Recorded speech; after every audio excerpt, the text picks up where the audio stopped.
how can we help? Because with people losing their jobs, everyone in need, we need the resources to continue to flow.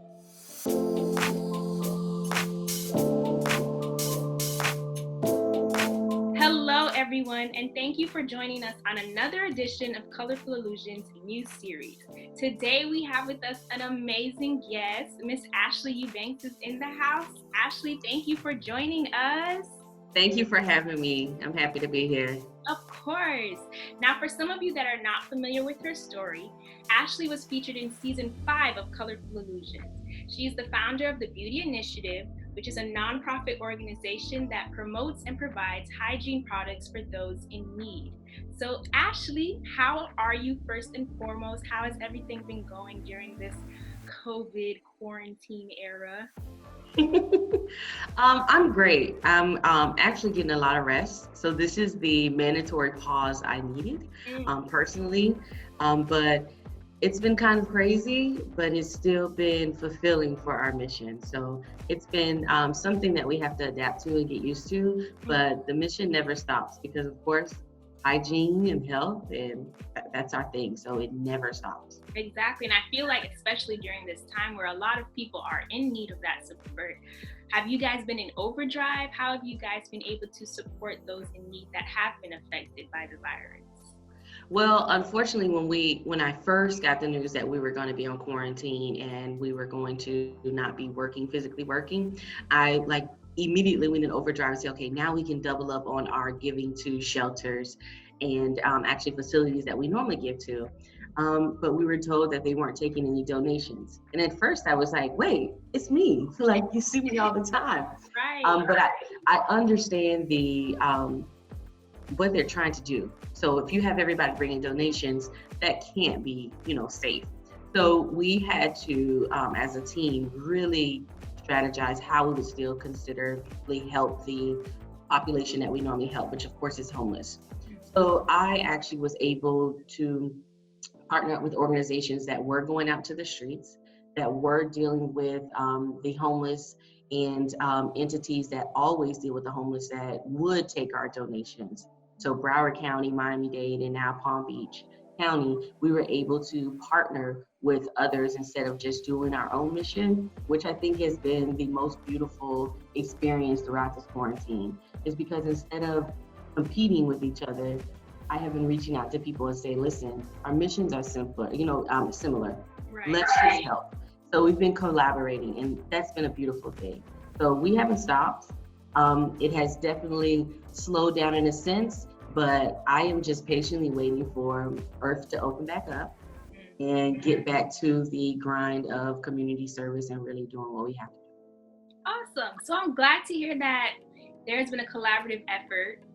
So what are some things that you have been able to provide for those in need? Are you still strictly specific to hygiene products, or have you implemented food as well, or what else have you done? No, we normally stay in our lane. Okay. And I think we stay in our lane because when a lot of people think of hygiene or a blessing bag or something they may do, it's normally not consistent. So there are not a lot of hygiene initiatives in the South Florida area that are consistent and consistently go on throughout the year. So we try to stick in hygiene because hygiene insecurity is real out here, especially for those experiencing homelessness or those in need. And now we consider that everybody's in need, because I know a lot of people that have actually been laid off from their jobs that had, substantial income, and now a toothbrush or shampoo or soap may be something that they actually need. So we've been staying with hygiene, of course, with menstrual hygiene, which is our biggest initiative with Helper Period. So we've given away over 8,000 products during this quarantine time with the different partners that we've done. So, and we hope to give away more. So yesterday we donated about 4,000 pads and tampons, additional to the 8,000 to Palm Beach County, to different efforts that actually give to menstrual hygiene and security. So we haven't slowed down, but hygiene is our thing. So our mission is we want to help people feel clean and make hygiene items accessible to them. So no, we'll stay the hygiene plug for now.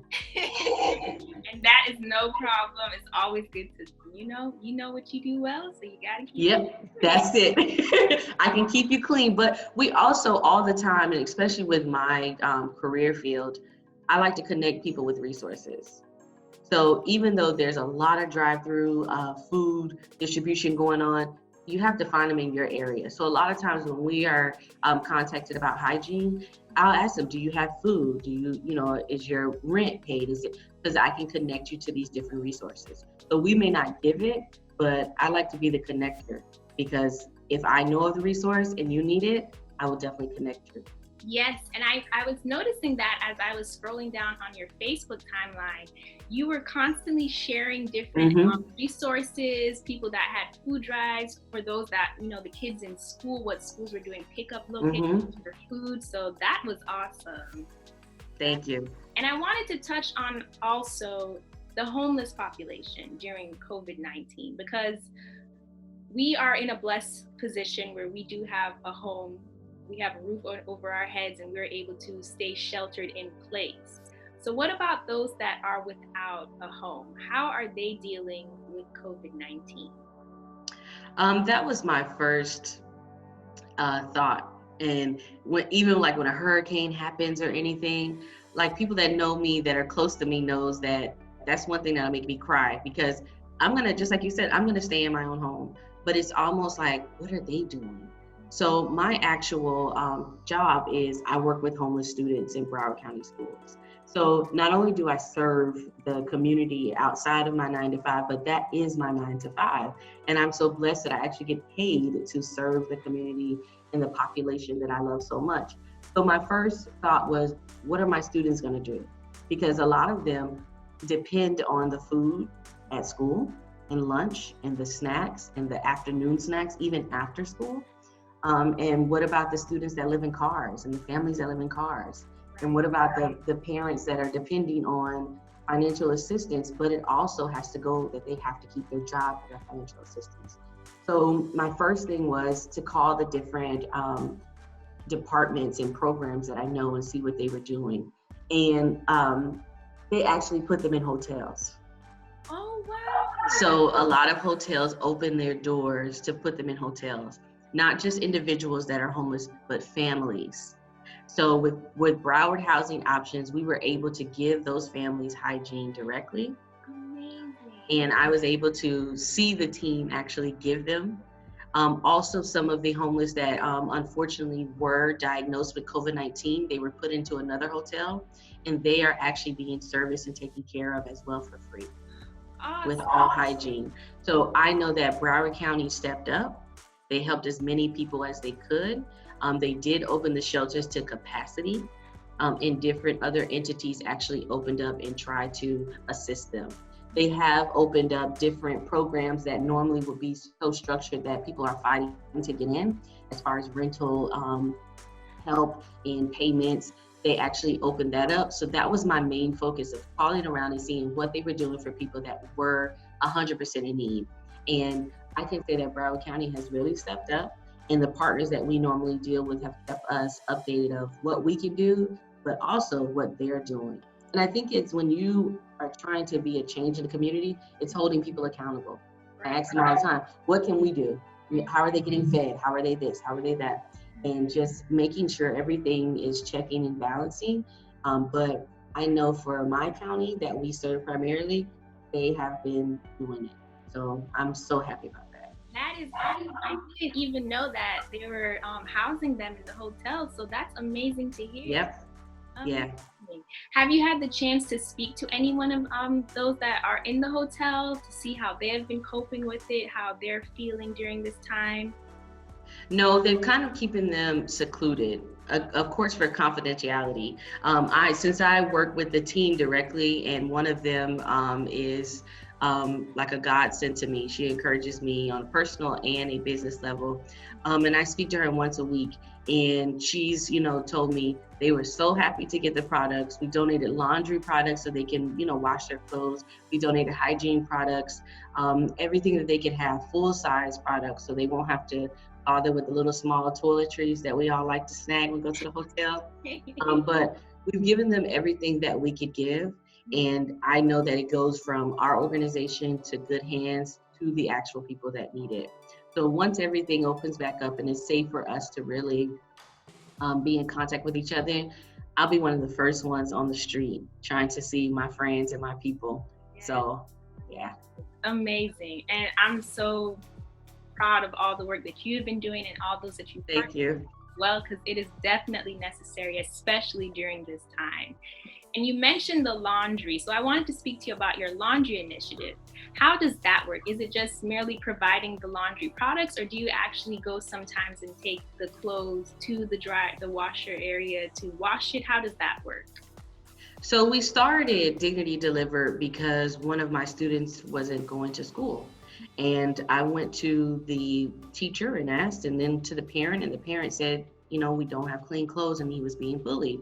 So we started the laundry initiative on my birthday. I normally try to launch them around my birthday, and we actually provide the products. So we have almost like a detergent bar where they can, shop for their own detergents, and we give high-end detergents and softener and dryer sheets and bleach, of course, and then we pay for their laundry. So instead of just actually throwing the products on them, like this is what you get and pay for the laundry and leave, I try to use that as a connection with the parents and the students. And if I have to sit there and help you fold your laundry, just to hear your story or to encourage you or to tell you why we're doing this, then that's what we love to do. But we normally host at least two a year.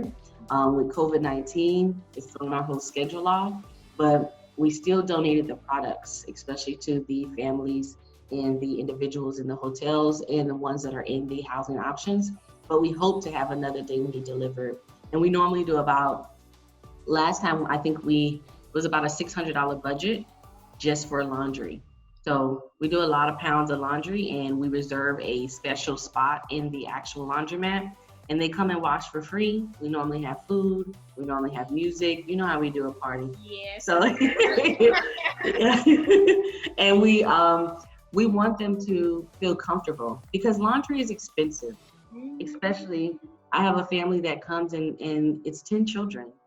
Wow. So that's a lot. So, and I can imagine. So we want to actually broaden the initiative, but we have some partners that want to partner with us so we can do it more often and on a bigger scale. Okay, awesome. And I wanted to ask a follow-up question in regards to this. So as the state is slowly opening up, how is that going to work with the resources that are available? Are they still going to continuously provide these resources? Will they slowly start to pull that back? I don't know, honestly. That is something that is a major question. And I think everything right now is a question. So being an educator, people ask me about school next year, and I'm like, we're just trying to get through this year. But I think that everybody knows that this has changed everywhere. And a lot of times I think, will this ever be the same? So just like I mentioned before, people that had lucrative jobs have lost their jobs. The companies are shutting down. You're hearing about people filing for bankruptcy.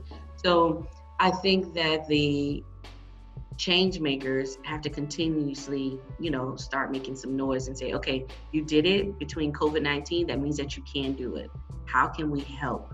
Because with people losing their jobs, everyone in need, we need the resources to continue to flow. So I'm not sure. I've asked that question to the county, that the connections that I have, say, okay, so is this going to be the norm now? Are you going to continuously help anyone who can prove that they're in need? Are we going to continually home the homeless and keep them in a stable position? They said they're trying. So I know with the school board, we have posed the question where, are we going to continuously give resources to families in need? A lot of students don't have laptops. Yes. That's something that's so simple. But now it blew up to a magnitude that you see a lot of students don't have laptops. So how many students are going to someone else's house, depending on a library, trying to do a report on their phone and not getting the grade that they deserve because they don't have adequate resources? Right. I think this has showed everybody that there's a lot of people in need that they didn't know. So it is my prayer that resources will continue to stay and flow even more. Yes, same here, because just because the state is opening up doesn't mean that people are able to just bounce back on their feet like Very true. Very true. And I know that Miami-Dade was able to provide laptops for their students. Did Broward do something similar as well? Oh yeah, they provided laptops. They provided phones, courtesy of Sprint. They did a partnership with Sprint, as well as hotspots.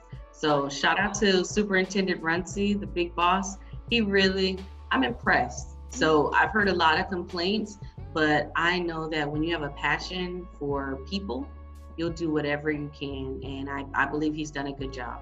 Yes, and I would say that is kind of like a silver lining in all of this, to see the community rally together, to see everyone step it up and provide those resources for those in need. Because I remember you said it in your interview, a lot of people are one paycheck away from being homeless. So you never know what can happen. Ooh, it made me cry. I know. And I'm so proud of you. And I'm so glad that you've been able to continuously step it up and go above and beyond. You are amazing. Oh, thank you. You're welcome. Oh, Lord. It just shows how passionate you are. Yeah, because I think that this was an awakening for a lot of people. Mm-hmm. And I hear people, I gave a bottle of bleach to someone to give to someone, and the message got back to me that the lady and her neighbor split the bottle of bleach. Wow. Because they couldn't find bleach. And I just had bleach sitting in our storage from a laundry day, and the lady needed it to clean. And I said, wow, that's how hard it is. But look at how the connections are built. Like, we need each other. Mm-hmm. And this really showed that if you split a bottle of bleach, like, you're in need. Because if my neighbor would ask me for a bottle of bleach, I'd be like, who are you? But in these times, everybody wants to feel clean. And I'm just so glad that the Beauty Initiative is still standing, that we can do something just as simple as that to help people feel clean and their homes sanitized. Yes. Yeah. So what are some tips that you have to someone that may be in need right now and they're not sure where to go to get those resources? I would say, number one, check your county's website. Because I know Broward County, Dade County, and Palm Beach County, you can go on the main website and they will have updated information to the minute normally, where you can go and get food, any resources that are available, and actually reputable numbers and contact information. Mm-hmm. So I send everybody that, ask me, where can I get this, where can I get that? If I don't have the time to actually look for it, I say, please go to the county's website and you will find it. On every website that I'm noticing, normally at the top bar, you'll see COVID-19 resources or COVID-19 help. That is the best thing to do, because that's going to be up to the minute, as well as it's going to be creditable. So that's my main tip, because people will send you here, and I've had families ripping and running, and when your finances are tight, you don't want to waste your gas. So I've heard of people breaking down in a distribution line that was closed, and they were just sitting waiting in the line, thought they were the first in line. Wow. So you have to be careful and just go to the county's website. That's the best way. That's the best way. Well, thank you so much for joining us today. I'm so glad to hear that the Beauty Initiative is staying afloat and staying relevant during these times, because we need you all now more than ever. And I know that as soon as the streets open up, you will be the first one out there. First one. Trying to pass out pads and tampons.